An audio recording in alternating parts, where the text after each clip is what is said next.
पाठ 6 आरंभ। अंततः वह दिन आ पहुंचा।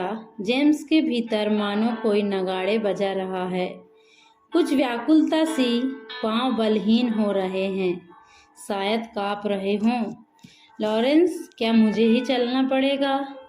करमेल स्कूल के फाटक से भीतर प्रवेश करते हुए चेहरे पर दयनीय भाव लिए हुए जेम्स ने पुनः पूछा।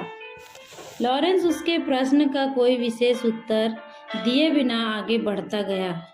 जेम्स के चेहरे पर की उदासी देखकर करमेल स्कूल का संचालन करने वाली आंटी ने पूछा, क्या हो गया बेटा? तुम्हारे चेहरे का तेज कहाँ चला गया? जेम्स पहली बार कोई सभा संचालित करने जा रहा है, इसलिए थोड़ी घबराहट है। बस इतनी सी बात है, लॉरेंस ने उत्तर दिया। ऐसी बात है मेरे बच्चे, हियाव के साथ तुम प्रार्थना करके प्रारंभ करो। जब वचन प्रचार की बारी आएगी तो स्वर्गीय पिता तुम्हारे मुंह में जो कुछ देगा उसे ही प्रचार करना। जब तुम्हें लगे कि अब बोलने के लिए कुछ नहीं बचा है तो समाप्त कर देना। इसमें डरने जैसी कोई बात नहीं है। वैसे भी किससे डरना? आंटी ने मुस्कुराते हुए सरलता से कहा। जवाब के रूप में आंटी को देखकर एक फीकी मुस्कान देते हुए जेम्स कसाई की बकरी के समान आंखों में कतार भाव लिए हुए कक्षा में प्रवेश करने लगे, जहां सभा का संचालन किया जाता था। 30 से अधिक विद्यार्थी आ चुके हैं और लोग एकत्र हो रहे हैं। अधिकांश लड़कियां हैं। यह देखकर जेम्स का हृदय और जोर से धड़कने लगा।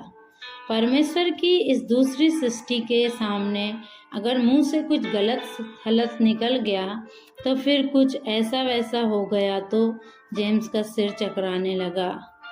लॉरेंस जेम्स को लेकर दूसरी ओर बरामदे की ओर बढ़ चला। उसके हाथ अपने हाथों में लिया, सिर झुकाया, प्रार्थना किया, सभा को आशीषित करने के लिए, जेम्स को सामर्थ्य मिलने के लिए। ठीक समय पर सभा प्रारंभ हुई। विद्यार्थियों का स्वागत करते हुए जेम्स ने एक हाथ बातें की।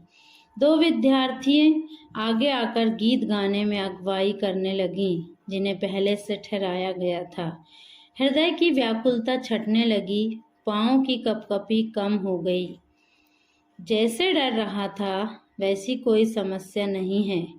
प्रार्थना करने के लिए जॉर्ज को आमंत्रित किया।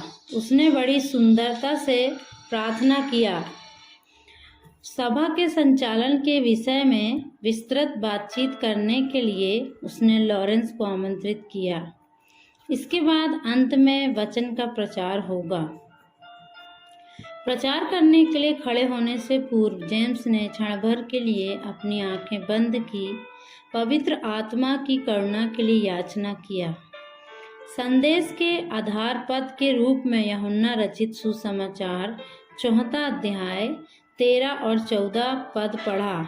यीशु ने उसको उत्तर दिया कि जो कोई यह जल पिएगा वह फिर प्यासा होगा, परंतु जो कोई उस जल में से पिएगा जो मैं उसे दूंगा वह फिर अनंत काल तक प्यासा न होगा, वरन जो जल में उसे दूंगा वह उसमें एक सोता बन जाएगा जो अनंत जीवन के लिए उमड़ता रहेगा।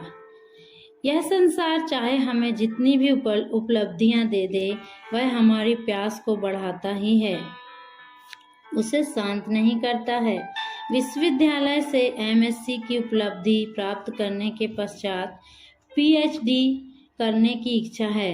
इसके बाद पोस्ट डॉक्टरेट डिग्री, डीएससी, इसके बाद बड़ी बड़ी योजनाएं अथवा नौकरी, फिर पदोन्नति, इसके बाद तरक्की पर तरक्की। कभी न बुझने वाली प्यास बढ़ती ही जाती है। ताबूत में अंतिम कील ठोकने पर भी प्यास बुझी नहीं होती है। निश्चय ही कई कामनाएं अधूरी रह जाती हैं। जेम्स का संदेश सुनकर विद्यार्थीगण अपनी आंखें चौड़ी करके उसी की ओर टकटकी लगाए हुए हैं। किंतु आज मैं एक व्यक्ति से आपका परिचय कराऊंगा, नासरत का यीशु। जो उस पर भरोसा रखता है उसके द्वारा दिए जाने वाला जीवन जल को यदि वह पिए तो फिर कभी प्यासा न होगा। प्यास के बदले उसमें से बहुतों की प्यास बुझाने वाले सोते फूट पड़ेंगे। एक बार मैं इस संतुष्ट जीवन में प्रवेश कर सका। इस संतुष्ट जीवन में आपका भी स्वागत करता हूँ। मत भूलिए, यह संसार जो जल हमें देता है उसके पीने वाले सभी फिर प्यासे होंगे। विद्यार्थीगण जेम्स के 20 मिनट के प्रचार को सांस रोककर सुनते रहे। पूरे प्रचार के दौरान पीछे की बेंच पर बैठकर लॉरेंस जेम्स के लिए विनती कर रहा था।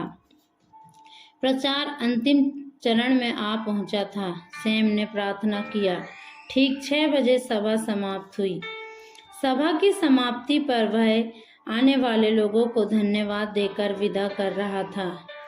तभी रोनी ने आकर उसे गले लगा लिया। बहुत बढ़िया दोस्त, मजा आ गया। फर्स्ट ईयर की रेशमा ने पास आकर आश्चर्य के साथ कहा, जेम्स बहुत सुंदर, आपके प्रचार में बहुत ही अनुग्रह था। कई लोगों ने जेम्स से हाथ मिलाते हुए उसकी प्रशंसा की। कुछ लोगों ने प्रार्थना का निवेदन किया। लॉरेंस ने जेम्स से हाथ मिलाया। जॉर्ज, सैम दोनों उसके पास आए। सभी आने वाले जा चुके थे। उन्होंने परमेश्वर की स्तुति की कि वे एक आशीषित सभा प्रारंभ कर सके। साथ मिलकर प्रार्थना करके उन्होंने एक दूसरे से विदा लिया। पाठ 7, आज्ञा पालन। लॉरेंस के चारों ओर एकत्रित होकर दोस्तों ने उसकी प्रशंसा की, क्योंकि कैंपस इंटरव्यू प्रारंभ होने से पहले ही उसे नौकरी मिल गई थी। हैदराबाद स्थित एक मानव संसाधन मैनेजर से एक बार लॉरेंस की मुलाकात हुई। जब उन्हें पता चला कि उनकी सऊदी अरब स्थित एक प्रसिद्ध कंपनी में केंद्रीय लेबोरेटरी के लिए एक प्रबंधन की आवश्यकता है, तो उन्होंने तुरंत ही लॉरेंस को फ़ोन किया और फ़ोन पर ही साक्षात्कार भी ले लिया तथा 3 दिनों के भीतर उसे फैक्स के माध्यम से नियुक्ति पत्र भी मिल गया।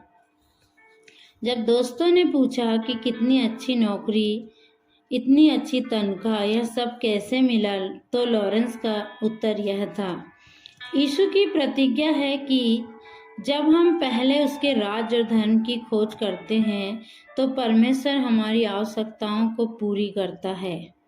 मैंने कोई मांग नहीं रखी थी, किंतु परमेश्वर ने मेरी इतनी सहायता की जितनी मैं सपने में भी नहीं सोच सकता था। इसके अलावा मेरी अपनी कोई उपलब्धि नहीं है। लॉरेंस, मुझे लगता है कि चूंकि तुम अपने जीवन में परमेश्वर के कार्यों को अधिक महत्व देते हो, इसलिए सबके सामने तुम्हारा आदर करना परमेश्वर के लिए एक इज्जत की बात हो गई होगी। उसके सहपाठी बालकृष्ण ने लॉरेंस के कंधे पर हाथ रखते हुए कहा। जेम्स के कमरे में लॉरेंस के लिए एक छोटी सी विदाई पार्टी का प्रयोजन किया गया है। हॉस्टल की प्रार्थना सभा में आने वाले सभी विद्यार्थी आए हुए थे। नए बैच के एक विद्यार्थी को भी निमंत्रण दिया गया था, फिलिप। जिस दिन फिलिप हॉस्टल आया था उसी दिन वह यह पता करने के लिए जेम्स के पास आया था कि क्या कहीं कोई प्रार्थना सभा चलती है। सभी दोस्तों ने लॉरेंस को शुभकामना देकर विदा लिया। अंत में रोनी, लॉरेंस और जेम्स शेष रह गए। अपने जाने से पहले मुझे एक और बात जेम्स को याद दिलाना है। वह क्या लॉरेंस? जेम्स ने लॉरेंस की ओर देखा। तुमने तो यीशु को अपना जीवन का प्रभु और मुक्तिदाता स्वीकार किया है, उद्धार पाया है, नया जन्म पाया है। बाइबल कहती है कि नया जन्म प्राप्त व्यक्ति को यीशु की आज्ञा अनुसार बपतिस्मा लेना चाहिए। इस बारे में तुम्हारा क्या कहना है? क्षण भर के लिए जेम्स अचकचाकर खड़ा रह गया। कुछ देर तक उसके मुंह से बोल नहीं फूटे। जब बातचीत का रुख बपतिस्मा की ओर हो गया तो रोनी भी सुनने के लिए पास आ गया। ओ लॉरेंस, क्या तुम इसे पूरी तरह पेंथिकोस्त विश्वासी बनाना चाहते हो? रोनी, पेंथिकोस्त बनाने जैसी कोई बात नहीं है। यह तो परमेश्वर चाहता है कि यदि एक व्यक्ति यीशु के साथ जुड़ता है तो वह बपतिस्मा ले। बपतिस्मा कलीसिया के साथ सहभागी होने का नहीं बल्कि मसीह के साथ सहभागी होने का चिन्ह होता है। लॉरेंस रोनी की ओर मुड़ा। अरे लॉरेंस, उसका तो बपतिस्मा हो चुका है, अब दोबारा बपतिस्मा लेने की क्या आवश्यकता है? रोनी, बपतिस्मा ऐसे व्यक्ति को लेना चाहिए जिसने मसीह यीशु को उद्धारकर्ता स्वीकार किया है। यह नासमझ और अबोध बच्चे पर पानी छिड़कना नहीं है। नया नियम में ही हम आरंभिक कलीसिया का लगभग वर्षों का इतिहास पाते हैं। क्या तुमने कभी बाइबल में कहीं भी छोटे बच्चे के बपतिस्मा के विषय में या ऐसी कोई आज्ञा पढ़ी है जिसमें छोटे बच्चे का बपतिस्मा देने के लिए कहा गया हो? नहीं, मुझे ऐसा नहीं लगता, रोनी को उत्तर देते नहीं बन रहा था। नहीं लगता है मत कहो, ऐसा वर्णन है ही नहीं। नए नियम के युग में कभी भी छोटे बच्चों को बपतिस्मा नहीं दिया जाता था।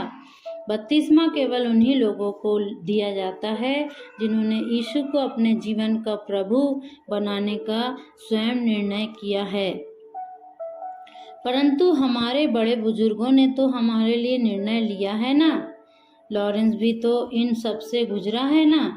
कलीसिया में बपतिस्मा के समय उन्होंने हमारे लिए वाचा बांधी है। क्या यह काफी नहीं है?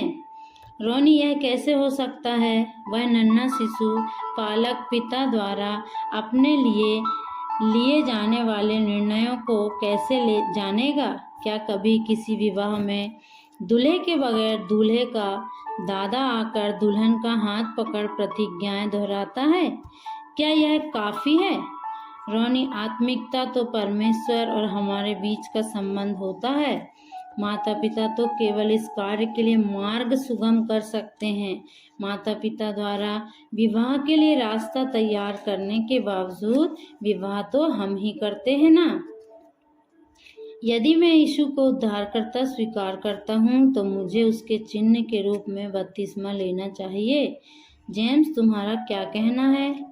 मैं कभी भी तुम पर दबाव नहीं डालूंगा, परंतु तुम केवल एक बात स्मरण रखो, परमेश्वर के साथ हमारा संबंध व्यक्तिगत होता है। मैंने तुमसे केवल इसलिए बातें कही है क्योंकि यह मेरा कर्तव्य है। इस पर विचार करके बाइबल पढ़ने के पश्चात यदि तुम्हें सही लगे तभी कोई निर्णय लेना। किसी की जिद या दबाव में आकर इसे नहीं लेना चाहिए। जेम्स सब कुछ सुन रहा था, ग्रहण कर रहा था। लॉरेंस, निश्चय ही मैं तुम्हारी बात पर गंभीरता पूर्वक विचार करूंगा। परमेश्वर के वचन का अध्ययन करूंगा। केवल तभी मैं बपतिस्मा के विषय में तुम्हारी इस बात का उत्तर दूंगा।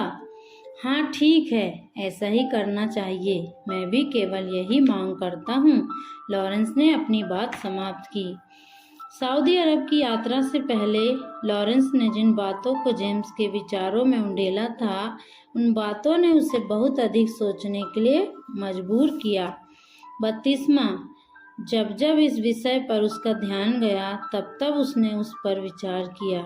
अब इन विचारों को शांत करना असंभव है। लॉरेंस ऐसे विचार देकर गया है जो ऐसी ज्वाला बनकर दहक रहे हैं जिन्हें बुझाना असंभव है। यदि घर में पता चल जाए कि बपतिस्मा लिया हूँ तब तो फिर पता नहीं क्या होगा। पिछली बार पिताजी जिस प्रकार फट पड़े थे उसकी गूंज अब तक शांत नहीं हुई है। जेम्स ने अपना बाइबल लिया और बपतिस्मा के विषय में जितने भी भाग थे उन्हें लिख लिया। उन पदों को कई बार पढ़ डाला। उसने बाइबल में से कुछ ऐसे पद खोज निकालने का प्रयास किया जिसमें बच्चों के बपतिस्मा का समर्थन किया गया हो, परंतु असफल रहा। जो विश्वास करे और बपतिस्मा ले उसी का उद्धार होगा। अब मुझे बपतिस्मा लेने में क्या रोक? यदि तू पूर्ण हृदय से विश्वास करता है तो हो सकता है। जितनों ने उसकी बातें ग्रहण की उन्होंने बपतिस्मा लिया। पदों को पढ़कर जेम्स व्याकुल होता गया। या तो परमेश्वर के वचन का पालन करना है, परंतु उसके लिए मूल्य चुकाना होगा, वरना मुंह फेर कर जाना होगा। इन दोनों के बीच कोई आसान रास्ता नहीं है। जब जेम्स अपने विचारों के द्वंद्व में फंसा हुआ था तो उसके कमरे के बाहर कुछ शोर शराबा सुनाई देने लगा। किसी ने दरवाज़ा खटखटाया। जेम्स जेम्स जेम्स ने दरवाज़ा खोला। सामने फिलिप खड़ा था। उसका चेहरा सफ़ेद हो रहा था। क्या हुआ फिलिप, क्या हुआ? जेम्स ने उत्सुकता पूर्वक पूछा। सत्या, क्या हुआ सत्या को? कहीं कोई दुर्घटना तो नहीं? सत्या फिलिप के बगल वाले कमरे में रहने वाला विद्यार्थी है। हॉस्टल का जाना माना विचारक है। कई बार वाद विवाद करने के लिए वह जेम्स के पास आ चुका है। फिर भी सत्या जेम्स को बहुत पसंद करता है। फिलिप, तुम ऐसे क्यों खड़े हो? आखिर हुआ क्या? सत्या ने आत्महत्या कर लिया है। अपने कमरे में पंखे से लटक कर जान दे दी। यह सुनकर जेम्स सन्न रह गया। फिलिप के साथ हॉस्टल के तीसरे मंजिल की ओर जाते हुए उसने विद्यार्थियों की बड़ी भारी भीड़ देखी। कमरा नंबर 73 के दरवाजे पर पहुंचकर जेम्स ने भीतर की ओर देखा। पुलिस वाले कमरे में खड़े हैं। सत्या की देह पंखे से लटका हुआ है। पैंट शर्ट पहनकर, कलाई पर घड़ी भी बांधकर, मानो कहीं जाने के लिए तैयार हुआ हो। पुलिस वाले मेज पर से सत्या की चिट्ठी लेकर बाहर आए।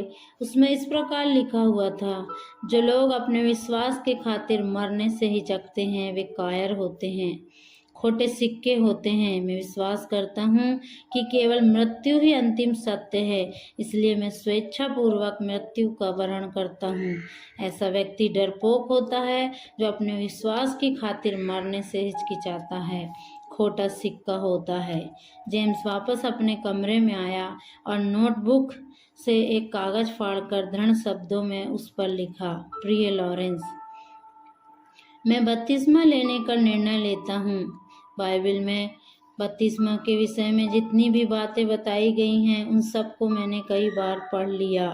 जितना मैंने उसे पढ़ा उतना ही मुझे यह स्पष्ट हुआ कि यह बहुत आवश्यक है। मैं इसका पालन करने का निर्णय लेता हूँ। मैं अपने विश्वास की खातिर प्राण देने के लिए भी तैयार हूँ। पाठ 8, यरदन का आदर्श। चूँकि जेम्स भी उस कलीसिया के पास्टर जॉन से अच्छी तरह परिचित थे जिसमें लॉरेंस रविवारी आराधना के लिए जाया करता था, इसलिए उसने उन्हीं के हाथों बपतिस्मा लेने का निर्णय लिया। हॉस्टल के सामने से बस से 10 किलोमीटर जाने पर पास्टर के घर पहुंचा जा सकता है। आराधनालय भी घर से ही लगा हुआ है। पास्टर जॉन सरल जीवन और निर्मल भक्ति का अतुल्य उदाहरण है। 70 वर्षीय पास्टर जॉन की पत्नी एलिस आंटी की जीवन शैली भी उन्हीं के स्वभाव के अनुरूप है। यद्यपि उनकी आय कम थी, परंतु कभी भी अतिथि सत्कार में वे किसी प्रकार की कोताही नहीं बरतते थे। जेम्स उन्हें पहले से जानता था। पास्टर का इकलौता बेटा प्रवीणता के साथ इंजीनियरिंग परीक्षा पास करने के पश्चात सुसमाचार प्रचार का कार्य चुनकर ओडिशा में मिशनरी के रूप में कार्य कर रहा है। जेम्स, यदि तुम बपतिस्मा के विषय में पूर्ण ज्ञान रखते हो और जानते हो कि मसीह का अनुसरण करने के लिए यह आवश्यक है, तो बपतिस्मा लेने में देर नहीं करनी चाहिए। फिर भी घर में बताने के पश्चात बपतिस्मा लेना ठीक रहेगा। पास्टर जॉन ने शांत मन से सलाह दिया।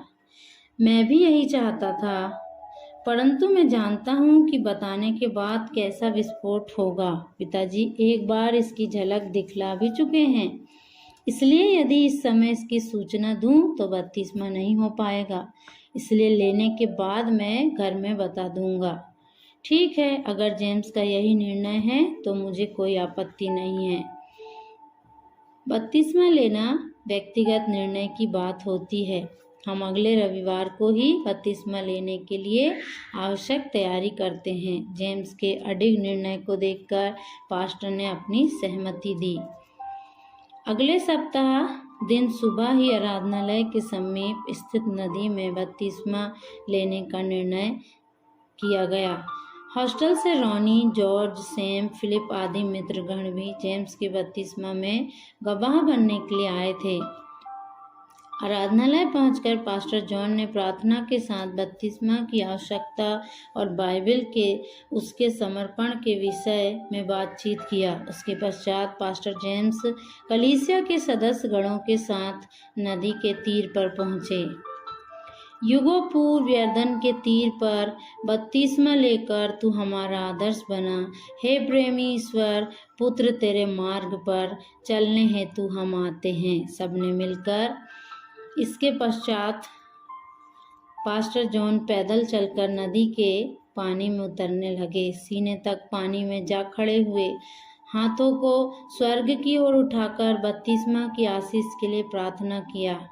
प्रार्थना के पश्चात नदी में उतरकर जेम्स पास्टर की ओर बढ़ने लगा और हाथ जोड़कर उनके सामने खड़ा हुआ। जेम्स, क्या आप विश्वास करते हैं कि 2000 वर्षों पूर्व दाऊद के कुटुंब में पवित्र आत्मा की सामर्थ्य से कुंवारी मरियम से जन्म लेकर 30 वर्ष की उम्र में यूहन्ना बपतिस्मा दाता के हाथों से बपतिस्मा लेकर बपतिस्मा और परमेश्वर के राज्य का प्रचार करते हुए लोगों के पापों को क्षमा करते, रोगियों को चंगा करते हुए 33.5 साल की उम्र में पुन्तियुस पिलातुस की आज्ञा से दोषी ठहराया जाकर मनुष्य जाति के लिए उद्धार के लिए क्रूस पर मरकर तीसरे दिन जी उठकर स्वर्गारोहण करने और वर्तमान में स्वर्ग में विराजमान और अपने बाट जोहने वाले संतों को स्वर्ग ले जाने के लिए